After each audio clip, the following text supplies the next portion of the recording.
ఇక గీ చూడుర్రి O letter release చేసిండు. ఆ లెటర్ ఎంత అమాయక చక్రవర్తి లెక్కే, మీరు రాజకీయాలు చేయొద్దు దాన్ని, నేను ఏమనలే అన్నట్టు చెప్పుకొచ్చే ప్రయత్నం చేసిండు. లెటర్ రిలీజ్ చేసిండు, ఊరు పేరు లేదు, ఎవడు రాసిండో కూడా తెలియదు. జనసేన ఇది మరి జనసేన పార్టీ రిలీజ్ చేసిందేనా కాదా తెలియదు, మరి లెటర్ ప్యాడ్ అయితే వాళ్ళదే. మాటలను వక్రీకరించద్దు, నువ్వు సక్కం పోసావైతే నీ మాటలను వక్రీకరించడమా? రాజోల్ నియోజకవర్గంలో ఉప ముఖ్యమంత్రి శ్రీ పవన్ కళ్యాణ్ గారు పర్యటించిన సందర్భంలో రైతులతో చెప్పిన మాటలను వక్రీకరిస్తున్నారు.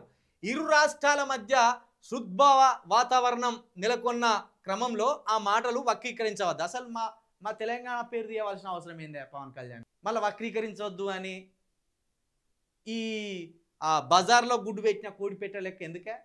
భయంగల్ల కోడి బజార్లో గుడ్డు పెట్టింది అన్నట్టు ఈ భయంగల్ల మాటలు ఎందుకు, ఈ లెటర్ ప్యాడ్లు ఎందుకు? నేను ఎవడు తీసుకోమన్నాడు? ఉదాహరణకు నీకు వేరే ముచ్చట రాలేదా? తెలంగాణ పేరు తీసి తెలంగాణ కళ తీస్తాను అంటివి. ఎవడా దీన్ని మరి ప్రింట్ చేసినోడు? దీని పేరు లేదు, నీ సిగ్నేచర్ లేదు, నీ స్టాంపు లేదు, ఏది లేదు. ఊరు పేరు లేనోడు రాసింది పెట్టి ఓ పోస్ట్ చేస్తే కథ అయిపోయింది అనుకుంటానులా.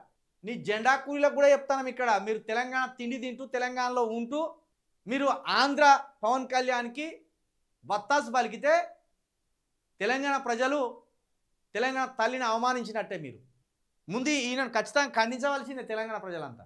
ఆంధ్ర ప్రజలను, ఆంధ్ర ప్రాంతాన్ని ఏనాడు అన్నవా? ఆంధ్ర నాయకులను మనము విమర్శించినాం కావచ్చు, కానీ ఆంధ్ర ప్రజలను ఏనాడన్నా తులనాడినవా? వాళ్ళ మనసులను ఏనాడన్నా గాయపరిచినవా? రాజకీయాలు ఎంత భావోద్వేగపరమైన రాజకీయాలు చేసినా కూడా ఆంధ్ర ప్రజలను ఒకనాడు కూడా ఒక మాట లేదు మనం. కానీ బలిపొచ్చిన పవన్ కళ్యాణ్ తెలంగాణ ప్రజలను కళ్ళ దృష్టి అని అన్నాడు.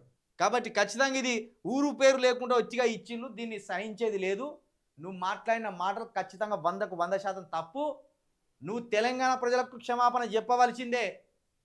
చంద్రబాబు నాయుడు ఇది నువ్వే అనిపించినావు కాబట్టి, దీని వెనక నువ్వే ఉన్నావు కుట్రదారుడు కాబట్టి నువ్వు కూడా క్షమాపణ చెప్పవలసిందే, లేదా పవన్ కళ్యాణ్ తోటి చెప్పేవాళ్ళు. ఇక రేవంత్ రెడ్డి స్పందించాలి దీని మీద. మరి రేవంత్ రెడ్డి స్పందిస్తాడా? వాళ్ళ గురువుగారి ప్రేమ మీద ఈ అంశాన్ని వదిలేస్తాడా? చూడాలి.